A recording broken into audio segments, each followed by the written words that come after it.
À quelques heures de la fin de la 24e conférence des parties de la Convention cadre des Nations Unies sur les changements climatiques qui se tient à Katowice en Pologne, les esprits se surchauffent, les politiques sont rentrés dans la danse, environ 130 ministres ou chefs d'État sont arrivés mardi et mercredi pour rendre opérationnel l'accord de Paris sur le climat. Mais l'enjeu est à la fois simple et crucial. La COP 21 en 2015 a accouché d'une loi et la COP 24 doit donc fixer les décrets d'application de cette loi ou encore de cet accord de Paris. Nous en parlons dans cette émission. Au pays, la conférence des écosystèmes des forêts denses et humides d'Afrique centrale, CEFDAC-RDC, a réussi son pari en organisant le forum des parties prenantes sur la gestion durable des forêts et le développement des réformes de gouvernance en République démocratique du Congo. C'était du 6 au 8 décembre dernier. Nous y reviendrons dans quelques instants. Enfin, nous terminerons comme d'habitude cette émission par la rubrique événements à venir, les faits qui vont faire l'actualité environnementale dans les tout prochains jours ou mois qui suivent à travers cette émission. Madame, Monsieur, bienvenue au magazine RDC Environnement. Comme vous le savez, c'est votre magazine, votre émission des questions environnementales et du développement durable, une production de l'agence Galaxy Media. Les détails, c'est tout de suite. Agence Galaxy Media, la passion de développer la RDC. Ainsi, je vous le disais dans le sommaire, dans quelques heures en tout cas, la COP24 appartiendra désormais au passé. C'est la dernière ligne droite. Il doit entériner l'accord de Paris de 2015, mais quelques blocages subsistent dans le texte réglementaire de 307 pages négocié la semaine dernière. Le match devient très tactique, comme disent les spécialistes. Des pays pauvres et menacés par le réchauffement climatique bloquent certains points pour exiger des contreparties financières. D'autres, pays riches donc et pollueurs, comme l'Arabie Saoudite, veulent bien payer mais refusent toute transparence sur leurs efforts de dépollution. Regardez plutôt ce papier sur les enjeux de cette COP24 et le besoin de financement pour lutter effectivement contre les effets du changement climatique. Regardez. Ville de Katowice, Pologne, c'est ici où se tiennent, depuis le 2 décembre 2018, les travaux de la 24e conférence des parties de la Convention cadre des Nations Unies sur les changements climatiques, COP24. Les délégués de plus de 190 pays de l'ONU réfléchissent jusqu'au 14 décembre prochain sur comment réduire le réchauffement climatique, privilégier une croissance verte, financer la lutte contre le réchauffement climatique et surtout mettre en place des mécanismes nécessaires pour l'application effective de l'accord de Paris limitant le réchauffement climatique en dessous de 2 degrés Celsius. Mais la grande question est celle des financements, de la lutte contre les effets néfastes du changement climatique. Faudra-t-il s'adapter aux effets, les atténuer, pour ne pas parler du transfert des technologies? Malgré le scepticisme de certains, quelques bonnes nouvelles ont ponctué le début de la COP24 sur le front du financement de l'action climatique. Déjà, la Banque mondiale a annoncé la mobilisation de 200 milliards de dollars américains entre 2020 et 2025 pour le climat, soit 2 fois plus que le dernier engagement pris au lendemain de l'accord de Paris fin 2015. À en croire le monde.fr, sur les 100 milliards de dollars américains de fonds directs débloqués par l'institution de Bretton Woods, la moitié sera consacrée à des projets d'adaptation des pays en développement au dérèglement climatique, soit autant que les sommes affectées à la limitation des gaz à effet de serre. Entre-temps, seuls 20% environ des financements internationaux vont aux politiques d'adaptation comme la mise en place des systèmes d'alerte météo, la construction de maisons, d'écoles et d'infrastructures résistantes aux aléas ou encore le développement des pratiques agricoles adaptées au réchauffement climatique. Toutefois, les pays du Sud devront compter sur le Fonds vert pour le climat, l'un des outils financiers développés depuis 2015 pour mobiliser l'argent des pays du Nord en faveur de ceux du Sud. Avec tous les services environnementaux rendus à la planète grâce à sa biodiversité tant animale que végétale, la République démocratique du Congo est en droit de bénéficier des fonds internationaux dans le cadre de la lutte contre le dérèglement climatique, surtout pour ses efforts de préservation du couvert forestier pour lesquels le pays dispose de 155 millions d'hectares de forêts. Mais un leadership fort doit être démise. Le 14 décembre prochain, on en saura un peu plus sur la volonté du politique de vouloir d'une planète vivable ou encore le contraire. Selon les experts du groupe intergouvernemental sur l'évolution du climat, les GIEC, il faut réduire davantage les émissions de gaz à effet de serre. Si l'on s'en tient aux engagements de Paris, on va tout droit vers une hausse globale des températures de 3,2 degrés Celsius. De nouvelles contributions nationales sont donc espérées cette semaine. Sans ces nouvelles ambitions, on va droit dans les murs et à grande vitesse avec un V majuscule, selon donc un diplomate français. Dans l'histoire des COP, sachez que la première COP s'est tenue à Berlin, en Allemagne, en 1995, soit 3 ans seulement après la conférence sur l'environnement et le développement durable qui a eu lieu à Rio de Janeiro en 1992. La semaine prochaine, nous vous proposerons un élément exclusif sur les 24 COP qui ont déjà eu lieu depuis l'Allemagne jusqu'à Pologne. Prenez donc rendez-vous avec nous pour jeudi prochain. Enfin, pour terminer cette actualité de la COP 24, sachez qu'un prix Gender Climate COP 24 a été décerné à la coalition des femmes leaders pour l'environnement et le développement durable, CEFLED, une ONG nationale, une ONG congolaise donc, qui promeut la compétence de la femme dans un environnement sain et un avenir meilleur. Nous y reviendrons donc dans nos prochaines éditions de votre magazine. Autre chose à présent, comme je vous le disais également dans les sommaires, la conférence des écosystèmes des forêts denses et humides d'Afrique centrale, CEFDAC RDC, a organisé du 6 au 8 décembre 2018 le forum des parties prenantes sur la gestion durable des forêts et le développement des réformes de gouvernance en République démocratique du Congo. Qu'est-ce qui a été au menu des échanges entre les parties prenantes? Suivez tout d'abord ce reportage. La forêt est un placement sûr, dit-on, mais sa gestion et sa gouvernance posent parfois problème. Et la République démocratique du Congo ne fait pas exception. Plusieurs défis se dressent devant le pays pour une bonne gouvernance forestière et pour l'intérêt de toutes les parties prenantes. Parmi ces défis figurent la faible gouvernance généralisée du secteur, les réformes nécessaires à prendre pour assainir le secteur, y compris la levée ou non du moratoire, la révision du code forestier et l'élaboration du document des politiques forestières.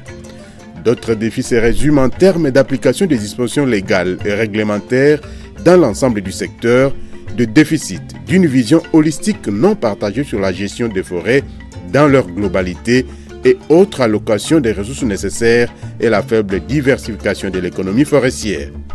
C'est dans cette optique que le Forum national de la conférence des écosystèmes des forêts denses et humides d'Afrique centrale, CEFDAC RDC, a organisé, avec le concours de la Coalition nationale contre l'exploitation illégale des bois, à partir du 6 décembre 2018, le Forum des parties prenantes sur la gestion durable des forêts et le développement des réformes de gouvernance en RDC. Par votre présence, vous avez prouvé que vous êtes des acteurs, mieux des parties prenantes réelles, du processus de gestion durable des forêts, mais aussi des acteurs pertinents pouvant engager la RDC dans la voie des réformes salutaires et d'amélioration de la gouvernance forestière. Nous sommes, et vous êtes, les témoins et les acteurs sur les efforts accomplis par notre gouvernement, les partenaires au développement, la société civile, aussi bien internationale que nationale, par les secteurs privés et sans oublier les communautés locales et peuples autochtones dans la quête de la sauvegarde et de l'utilisation durable et bénéfique à tous de nos ressources naturelles, en face des défis énormes à relever, notamment celui de la gouvernance améliorée des dites ressources. Cette activité qui rentre dans le cadre du programme gouvernance forestière du Fonds mondial pour la nature, WWF-RDC, entend contribuer à la réflexion sur la gouvernance forestière en RDC, ses acquis, son bilan et le développement des réformes en cours, portant entre autres sur la révision du code forestier, la politique forestière, l'aménagement durable des forêts, y compris les options sur le moratoire en construisant un consensus minimum à titre de contribution des parties prenantes. Conscient du rôle que devrait jouer la CEFDAC, celui d'influencer les politiques en matière de gestion durable des écosystèmes forestiers et dans le domaine de l'amélioration des conditions de vie des populations. J'invite donc les acteurs présents dans ces magnifiques cadres du centre des jésuites Pierre Claver à ne ménager aucun effort pour atteindre les objectifs assignés par ces forums tels que prévus par les organisateurs, à savoir partager les états des lieux des aspects de la gestion durable et de la gouvernance forestière en RDC, partager et consolider les informations pertinentes sur les initiatives de contribution aux réformes en cours, révision du code forestier, politique forestière, réflexion sur le moratoire, produire une note de contribution en termes de consensus minimal sur base des initiatives des contributions existantes, formuler les recommandations pertinentes dans la perspective de gestion durable des forêts. Pendant les 3 jours de travaux en atelier, les participants doivent faire un état des lieux de la gestion durable des forêts et de la gouvernance forestière en RDC, partager et consolider les informations pertinentes sur les initiatives existantes de contribution aux réformes en cours avant de produire une note de contribution en termes de consensus minima sur la base des initiatives de contribution aux réformes forestières existantes. Notre ministère peut s'estimer heureux ce jour dans la mesure où toutes les parties prenantes au processus de gouvernance forestière participative vont apporter leurs contributions significatives dans la définition sur les stratégies de gestion durable de nos ressources forestières d'une part et dans la formulation de propositions concrètes sur les réformes en cours d'autre part. Notre souhait le plus ardent est que ce forum puisse réellement contribuer à la définition des stratégies de gestion durable des forêts et non aux discussions inutiles qui n'avancent à rien. Il est aussi important que le consensus constructif sur ces réformes du secteur forestier en cours, avec une assiduité notoire, dans le but de réaliser les objectifs que ce forum s'est assigné et que les présidents de la CEFDAC RDC a pu souligner. Signalons que les délégués à ce forum sont venus du gouvernement de la RDC, particulièrement ceux du ministère de l'Environnement et du Développement durable, ainsi que de ses services spécialisés à l'instar de l'Institut congolais pour la conservation de la nature ICCN, le Fonds forestier national FFN, du secteur privé, des exploitants forestiers industriels et artisanaux, des membres de la société civile environnementale, en particulier des ONG intervenant dans la gouvernance forestière, les communautés locales et autochtones, les cadres scientifiques et techniques, les organisations féminines environnementales et les jeunes et autres sont également de la partie. La cérémonie de clôture de ces assises interviendra le samedi 8 décembre 2018. Restons une fois de plus dans ce forum de la CEFDAC qui a clôturé ses assises samedi 8 décembre par un point de presse. En plus, les participants ont fait un communiqué final coulé sous forme de recommandations adressées aux différentes parties prenantes, comme vous l'avez d'ailleurs remarqué dans l'élément que vous venez de suivre. Retrouvons donc Patience Vumilia dans ce commentaire pour les détails. Comme on s'y entendait, les participants au Forum national de la conférence écosystème des forêts denses et humides d'Afrique centrale, CEFDAC RDC, tenu du 6 au 8 décembre 2018 sur la gestion durable des forêts congolaises et le développement des réformes des gouvernances en RDC, ont fait les états des lieux de la gestion durable des forêts et de la gouvernance en RDC. Ils ont également partagé et consolidé les informations pertinentes sur les initiatives existantes pertinente des contributions aux réformes en cours. Enfin, les participants ont produit une note des contributions en termes des consensus minima sur base des initiatives des contributions aux réformes forestières existantes. Après avoir analysé le défi de la RDC en termes de gestion et de gouvernance du secteur forestier, défilié entre autres à la faible gouvernance généralisée du secteur, aux réformes nécessaires à prendre pour assainir le secteur, y compris la levée ou non du moratoire, à la révision du code forestier et à l'élaboration du document de politique forestière, les participants ont proposé des solutions à travers un communiqué final issu de ces assises coulé sous forme de recommandations. Ce forum a connu la participation des parties prenantes du secteur forêt et environnement, notamment les délégués de l'administration forestière, de la société civile nationale et internationale, du secteur privé, des communautés locales et des peuples autochtones. Il a eu pour objectif global de contribuer à la définition des stratégies de gestion durable des forêts et au consensus sur les réformes du secteur forestier en cours en RDC.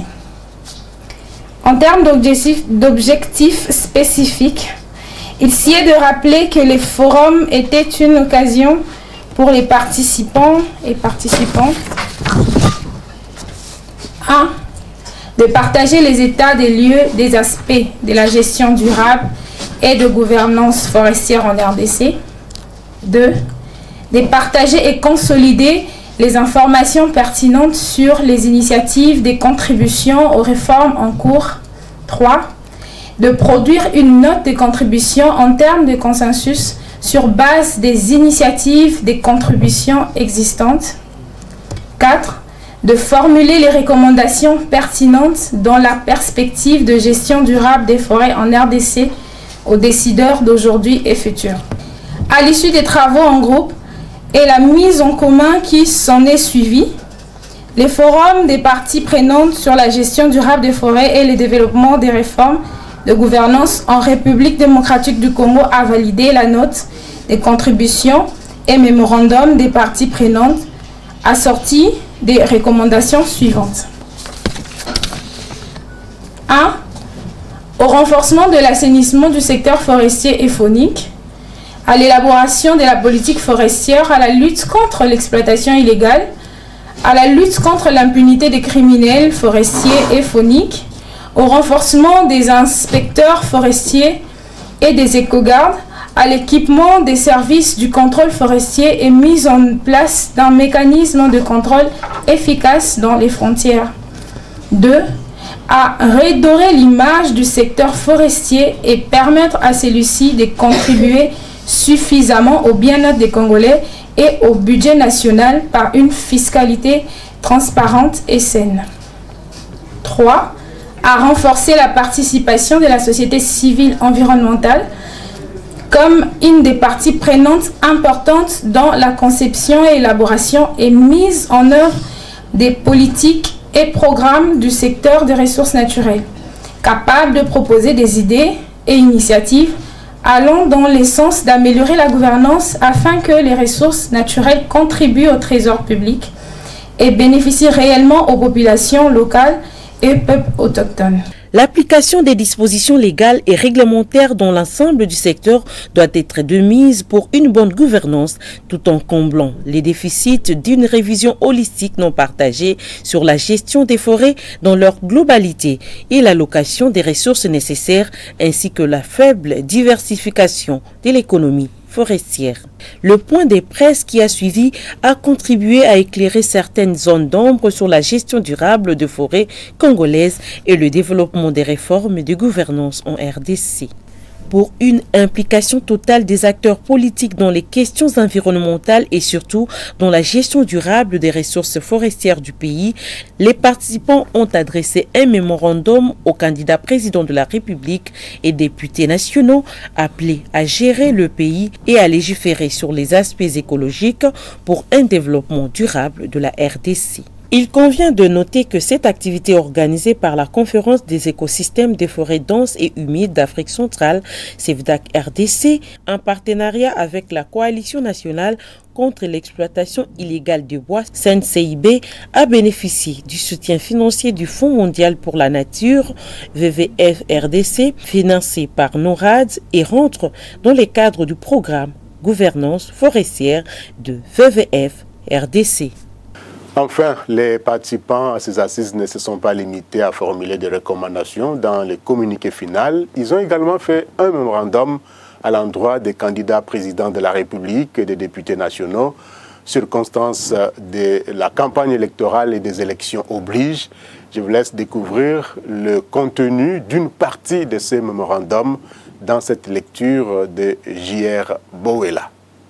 Dans le but de promouvoir la bonne gouvernance des ressources forestières en RDC, vu les contextes, l'urgence et la nécessité, les participants au forum susmentionné, qui a regroupé la société civile environnementale, le secteur privé et l'administration forestière, les communautés locales et peuples autochtones, d'ici au 8 décembre 2018 au centre de conférence Saint-Pierre-Claver à Kinshasa-Gombe, ont saisi cette opportunité et le contexte de la campagne électorale afin de sensibiliser les candidats députés nationaux et les candidats aux échéances présidentielles du 23 décembre 2018 sur la nécessité de gérer durablement ces ressources en toute responsabilité afin que les votes des Congolaises et Congolais,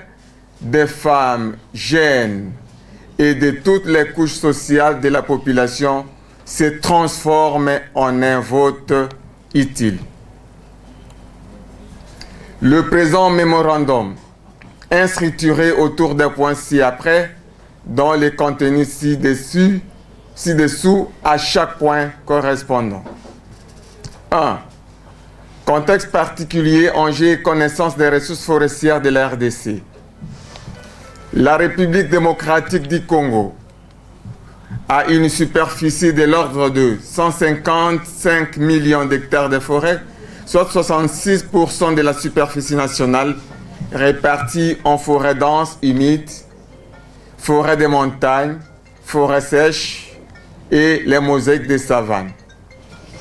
La diversité des espèces et plantes qu'abritent ces écosystèmes place la République démocratique du Congo au 5e rang des pays avec la plus riche diversité biologique du monde. Ces millions d'hectares de forêts offrent des moyens de subsistance et de production de revenus à des dizaines de millions de personnes parmi les populations forestières.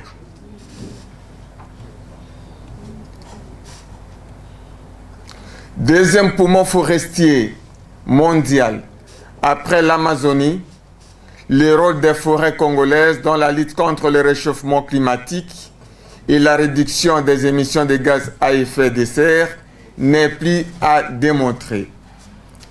La RDC n'est pas que scandale géologique.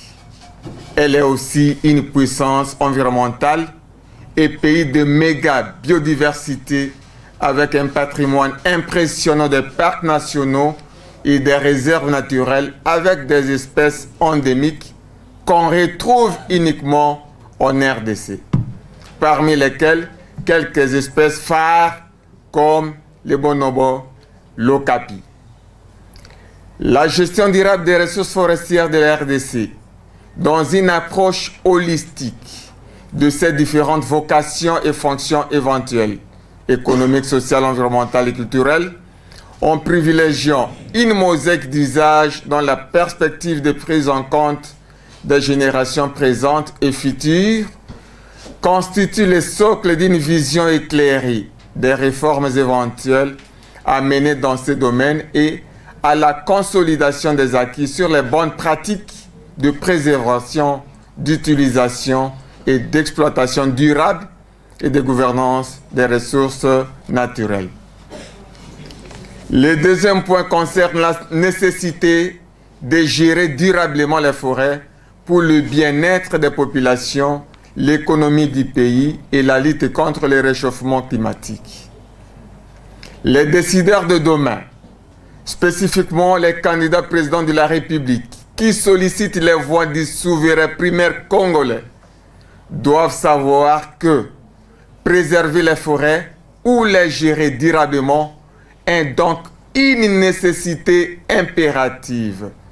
Quand la biodiversité s'effondre, l'espèce humaine elle-même est en danger. Mais c'est aussi un devoir. Les décideurs sont moralement responsables de ce patrimoine naturel qui leur a été légué par la nature. Ils n'ont pas le droit d'en priver les générations présentes et futures. D'où la nécessité d'en faire une priorité dans leur programme d'action avec un budget conséquent pour endiguer la pauvreté en vue de garantir le bien-être et le plus-être de tous les Congolais en général et particulièrement des communautés locales et peuples autochtones. La planète Terre est aujourd'hui menacée par des activités anthropiques qui contribuent énormément au dérèglement climatique. Afin de participer à la lutte contre les changements climatiques par la réduction des émissions de gaz à effet de serre, la RD Congo a élaboré un plan d'investissement RAID et se trouve à présent dans la phase d'investissement qui vise deux impacts majeurs. 1. Répondre efficacement aux moteurs de la déforestation et de la dégradation forestière. Et 2. Assurer des co-bénéfices de développement pour la société congolaise dans son ensemble. Femmes et hommes, adultes et jeunes générations, en milieu urbain aussi bien que rural, issus des communautés locales, tout comme des populations autochtones. Voilà, vous comprendrez que les députés nationaux ou encore le président de la République, pour le cas spécial, les candidats, doivent s'imprégner des notions environnementales pour légiférer en ce qui concerne les députés, légiférer sur les notions environnementales, parce qu'aujourd'hui, les questions environnementales sont inscrites au cœur de débats politiques, économiques, culturels, avec bien sûr des enjeux très considérables. Nous allons terminer cette émission comme d'habitude avec la rubrique événements à venir. Quels sont les grands faits qui vont faire l'actualité environnementale à travers le monde, tant en Afrique qu'ailleurs à travers le monde, comme nous pouvons le dire. Sachez que les 10 et 11 janvier 2019, il va se tenir la 3e conférence ministérielle du partenariat pour l'action sur l'économie verte. Du 14 au 18 janvier 2019, Nairobi au Kenya va accueillir la première session de fonds vers Impact mondial pour l'environnement. Toujours au Kenya, à Nairobi, il va se tenir du 21 au 24 janvier 2019 la négociation des résumés à l'intention des décideurs du 6e rapport sur l'avenir de l'environnement mondial. Et puis, du 14 au 17 janvier 2019, ce sera le sommet international de l'eau 2019 qui va se tenir à Abu Dhabi, aux Émirats arabes unis. Du 22 au 25 janvier 2019, ce sera la réunion annuelle du Forum économique mondial 2019. Comme d'habitude, c'est à Davos, en Suisse. Du 23 au 25 janvier 2019, ce sera la conférence internationale des ministres en charge de la défense, de la sécurité et des aires protégées sur la lutte contre le braconnage et autres activités criminelles transfrontalières. Enfin, du 23 au 25 janvier 2019, Singapour va accueillir la 3e édition du Forum des ministres et des autorités de l'environnement de la région Asie-Pacifique. Voilà donc les grands faits qui vont faire l'actualité environnementale en 2019. Déjà, au mois de janvier, Prenez donc rendez-vous avec nous pour d'autres informations qui concernent l'environnement. Merci, Madame, Messieurs, de nous avoir suivis. Merci, c'est donc la fin de cette émission RDC Environnement. Vous pouvez donc retrouver cette émission et la revoir en intégralité sur notre chaîne YouTube Mayoni Ruben. Merci à toute l'équipe RDC Environnement, Muriel Makese, Etienne Kumba, Patience Vumilia, Guilain Mouzembe et Fanfo Makitoudoma. Je vous retrouve très prochainement, toujours avec le même plaisir. Prenez soin de vous, prenez soin de votre environnement. Au revoir et à très bientôt.